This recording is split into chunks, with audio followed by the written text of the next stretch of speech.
নমস্কার, অরিপিক ইউটিউব চ্যানেলে কৃষ্ণলীলার ধারাবাহিক পর্বে আপনাকে স্বাগত জানাই।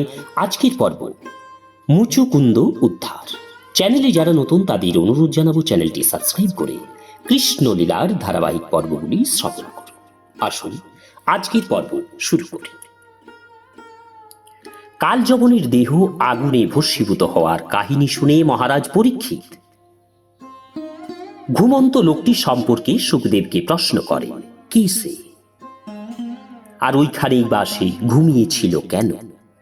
সে কিভাবে এত শক্তি অর্জন করে যার ফলে সে দৃষ্টিপাত করা মাত্রই কালযবন ভস্মীভূত হয়ে গেল? পর্বত গহ্বরে কেনই বা সে শুয়েছিল?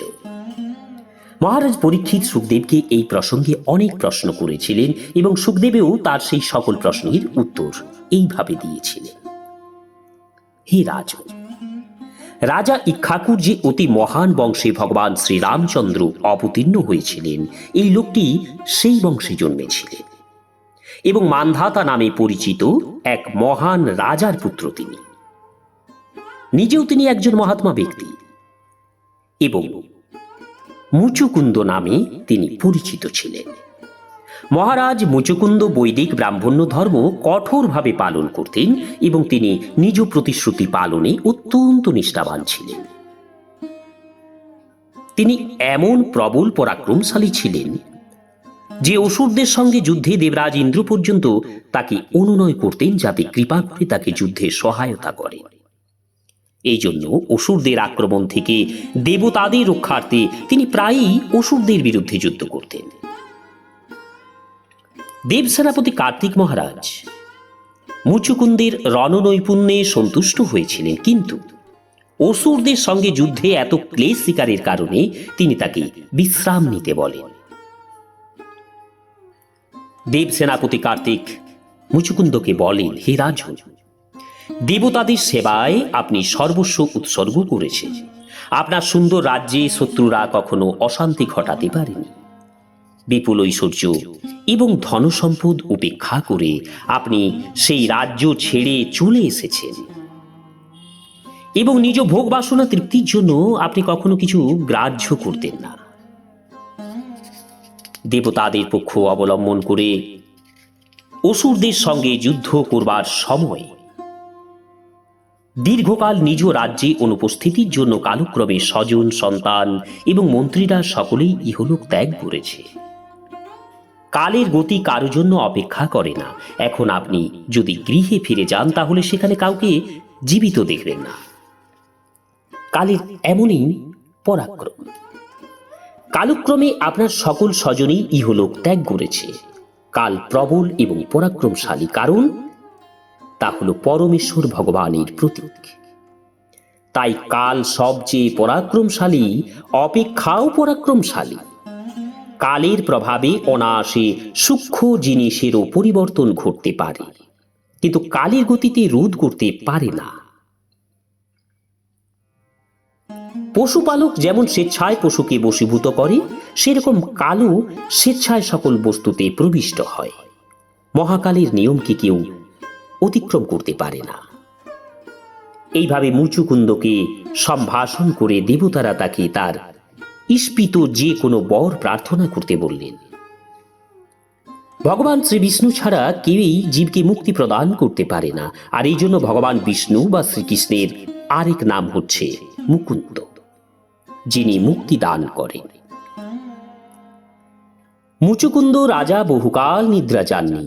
যুদ্ধকার্যে ব্যাপৃত থাকায় তিনি অত্যন্ত শ্রান্ত এবং ক্লান্ত হয়ে পড়েন।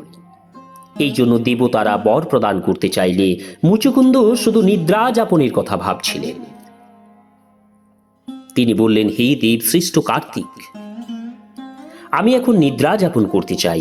আমি আপনার কাছে এই বর চাই যে নিদ্রামগ্ন অবস্থায় বিঘ্ন সৃষ্টি করবে যে আমাকে জাগাবে, আমার দৃষ্টিপাত মাত্রই যেন আমি তাকে ভস্মীভূত করতে পারি। আমাকে এই বর দান করুন। দেবতারা তাতে রাজি হলেন। মুচুকুন্দ যাতে পূর্ণ বিশ্রাম গ্রহণে সক্ষম হয় তাকে সেই রকম আশীর্বাদেই তারা প্রদান করলেন। তখন মহারাজ মুচুকুন্দ পর্বত গুহায় প্রবেশ করেন। কার্তিকেয়র বরের প্রভাবে মুচুকুন্দের দৃষ্টিপাত মাত্রই কালযবন ভস্মীভূত হয়েছিল। এই ঘটনার পর শ্রীকৃষ্ণ মুচুকুন্দের সামনে উপস্থিত হন। বস্তুত মুচুকুন্দকে কঠোর তপস্যা থেকে উদ্ধার করবার উদ্দেশ্যেই শ্রীকৃষ্ণ পর্বত গুহায় প্রবেশ করেছিলেন। কিন্তু প্রথমে তিনি মুচুকুন্দের সামনে উপস্থিত হয়নি। কালযবন যাতে মুচুকুন্দের সামনে উপস্থিত হয়, প্রথমে তিনি সেই ব্যবস্থাই করেছিলেন। শ্রীকৃষ্ণ এমনভাবে একটি কাজ করেন যার ফলে অন্যান্য বহু উদ্দেশ্য সাধিত হয়ে যায়। গিরি গুহায় নিদ্রাচ্ছন্ন মুচুকুন্দকে শ্রীকৃষ্ণ উদ্ধার করতে চেয়েছিলেন এবং সেই সঙ্গে মথুরা আক্রমণকারী কালযবনকেও তিনি বধ করতে ইচ্ছা করেছিলেন। এই কাজের দ্বারা শ্রীকৃষ্ণের সকল উদ্দেশ্যই সাধিত হয়েছিল। তার সামনে আবির্ভূত হলে কণ্ঠে কৌস্তব মণিহার, বক্ষে শ্রীবৎস চিহ্নযুক্ত পীতবসন ভগবান শ্রীকৃষ্ণকে মহারাজ মুচুকুন্দ দেখতে পেলেন। আজানুলম্বিত বৈজয়ন্তী মালা, রত্নময় কনকাভরণে বিভূষিত পূর্ব লাবণ্যময় হাস্যোজ্জ্বল বদন, অচিন্ত লোকাতীত তার সৌন্দর্য সুষমাকীর্ণ চতুর্ভুজ বিষ্ণুমূর্তি রূপে শ্রীকৃষ্ণ তার কাছে আবির্ভূত হলেন। শুধু তাই নয়, তিনি মুচুকুন্দের দিকে প্রসন্ন বদনে দৃষ্টিপাত করে তার মন আকৃষ্ট করলেন। দৃশ্যত নব যৌবন পূর্ণ মুক্ত হরিণের মতো চঞ্চল গতি পুরাণ পুরুষ পরমেশ্বর ভগবানকে প্রবল পরাক্রমশালী দেখাচ্ছিল এবং এই অমিত পরাক্রমের জন্য নিখিল মানব সমাজ তার ভয়ে ভীত এবং সন্ত্রস্ত হয়ে ওঠে। শ্রীকৃষ্ণের মহান রূপ দর্শন করে অবাক হয়ে মহারাজ মুচুকুন্দ অত্যন্ত দৈন্যভাবে তাকে জিজ্ঞাসা করলেন, হে প্রভু, আপনি এই পর্বত গুহায় এলেন কিভাবে? আপনি কে? আপনার পদদ্বয় কমলের মতো কোমল, অথচ আপনি এই কণ্টকে পরিপূর্ণ বনে এলেন কিভাবে? এই দেখে আমি অবাক হয়ে যাচ্ছি। সুতরাং পরাক্রান্তদের মধ্যে সবচেয়ে পরাক্রমশালী আপনি কি সেই পরমেশ্বর ভগবান?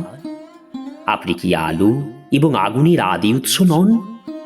সূর্য, চন্দ্র বা স্বর্গরাজ ইন্দ্রের মতো আপনাকে একজন শ্রেষ্ঠ দেবতা বলে গণ্য করতে পারি কি? বা আপনি কি কোনো গ্রহলোকের অধিপতি?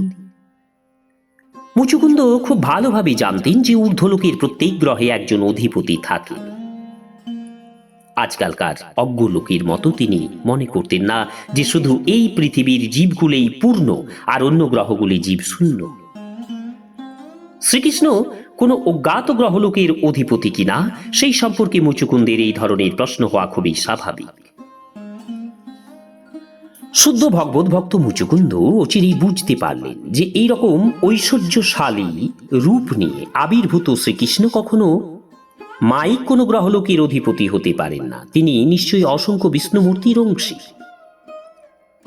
পরমেশ্বর ভগবান শ্রীকৃষ্ণ।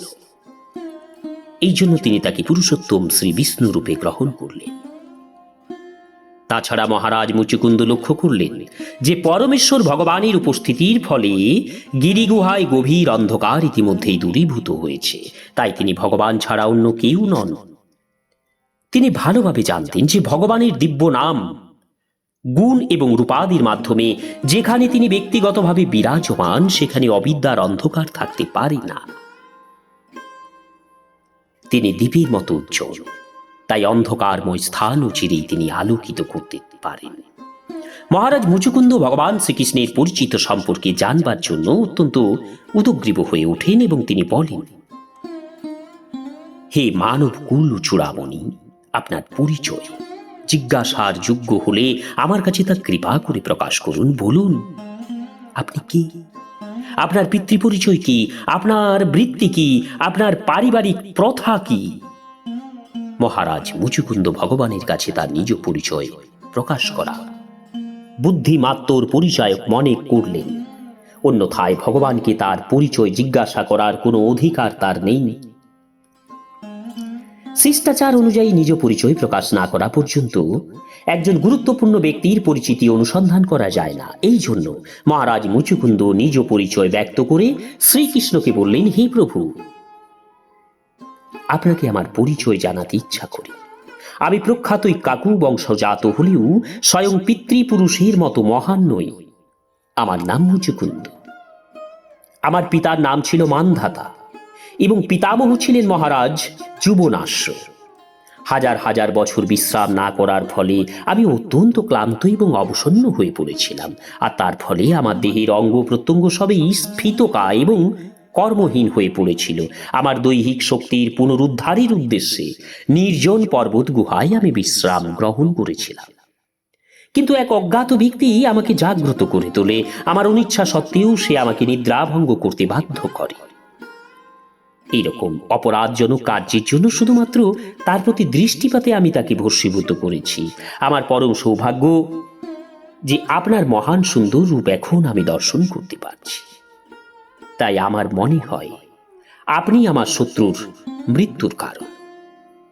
হে প্রিয় প্রভু, আমি অবশ্যই স্বীকার করতে বাধ্য যে আপনার তেজময় অঙ্গজ্যোতির আলোকে আপনাকে যথাযথভাবে দর্শন করতে আমি অক্ষম। এখন আমি সম্যক উপলব্ধি করতে পারি যে আপনার এই শ্রী অঙ্গজ্যোতির প্রভাবে আমার প্রবল পরাক্রম ক্ষয়প্রাপ্ত হয়েছে। আমি হৃদয়ঙ্গম করতে পারি যে আপনি একমাত্র অখিল জীবকুলের উপাস্য। মহারাজ মুচুকুন্দকে তার পরিচয় সম্পর্কে অত্যন্ত উৎসুক দেখে সহাস্যে ভগবান শ্রীকৃষ্ণ বললেন, হে রাজন, আমার আবির্ভাব অন্তর্ধান লীলাদি বর্ণনা করা কার্যত অসম্ভব। বোধহয় তুমি জানো যে আমার অংশ এবং অবতার অনন্ত দেব অনন্তকাল ধরে আমার নাম, যশ, গুণ, লীলা, আবির্ভাব, অন্তর্ধান এবং অবতার আদি সম্পূর্ণভাবে বর্ণনা করার চেষ্টা করলেও তা সমাপন করতে সক্ষম হয়নি। এই জন্য আমার নাম রূপাদির সংখ্যা যথাযথভাবে অবগত হওয়া সম্ভব নয়।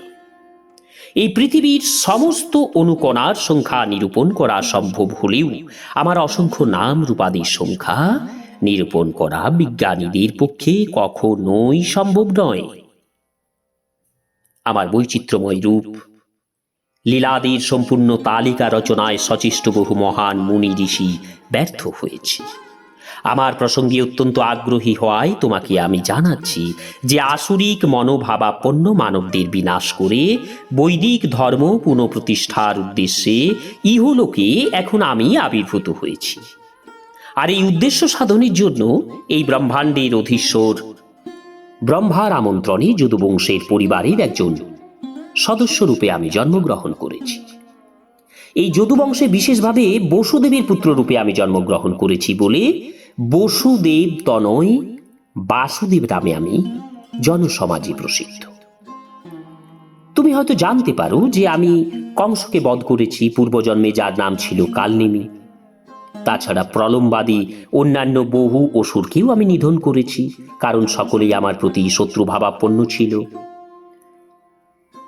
তোমার সামনে যে অসুরটি উপস্থিত হয়েছিল সেও আমার বিরুদ্ধে শত্রুতা করেছিল এবং তুমি তার প্রতি দৃষ্টিপাত করে অসুরটিকে ভস্মীভূত করেছ। হে রাজ, হে মুচুকুন্দ, তুমি আমার পরম ভক্ত। তোমাকে অহৈতুকী কৃপা প্রদর্শনের উদ্দেশ্যে এই রূপে আমি আবির্ভূত হয়েছি। আমি অতীব ভক্ত বৎসল। আমি নিজ ভক্তদের প্রতি অত্যন্ত অনুকম্পা পরায়ণ। পূর্বজন্মে তুমি আমার ভক্তরূপে প্রচুর সেবা করে আমার অহৈতুকী কৃপা প্রার্থনা করেছি। তোমার অভিলাষ পূর্ণ করবার জন্য তাই আজ আমি তোমার কাছে এসেছি।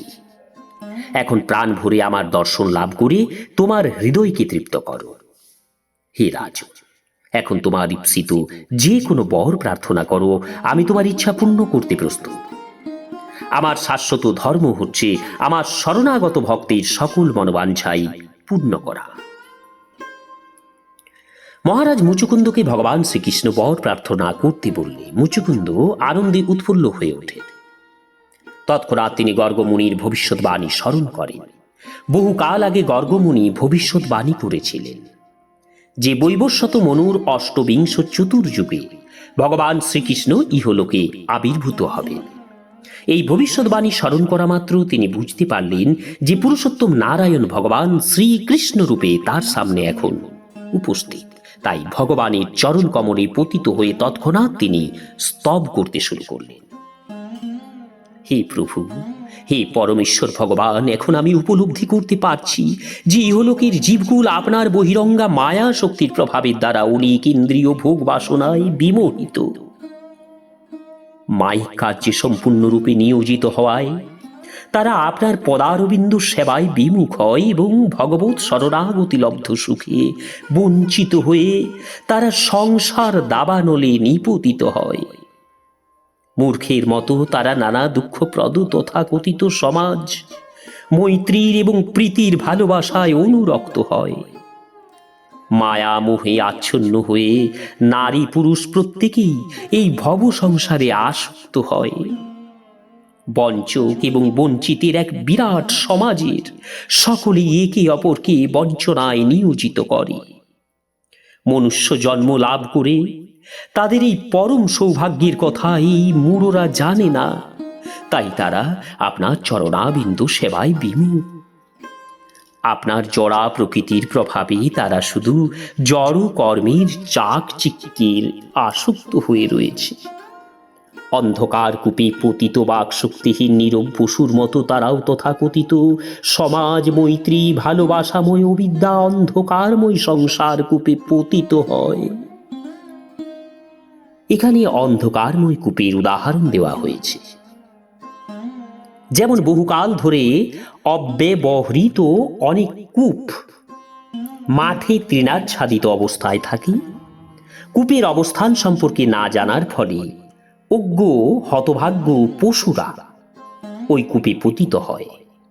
যথাসময়ে উদ্ধার প্রাপ্ত না হলে তারা ওই স্থানে প্রাণ ত্যাগ করে। এইভাবে সামান্য কিছু তৃণ দ্বারা আকৃষ্ট হয়ে পশুগুলি অন্ধকারময় কূপে পতিত হয়ে মৃত্যুবরণ করে।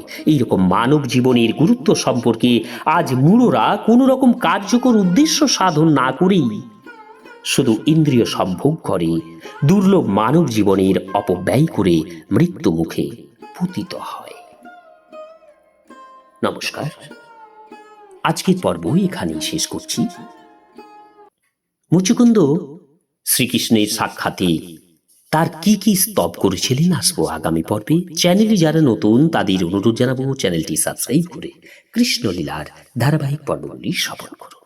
রাধে রাধে, হরে কৃষ্ণ।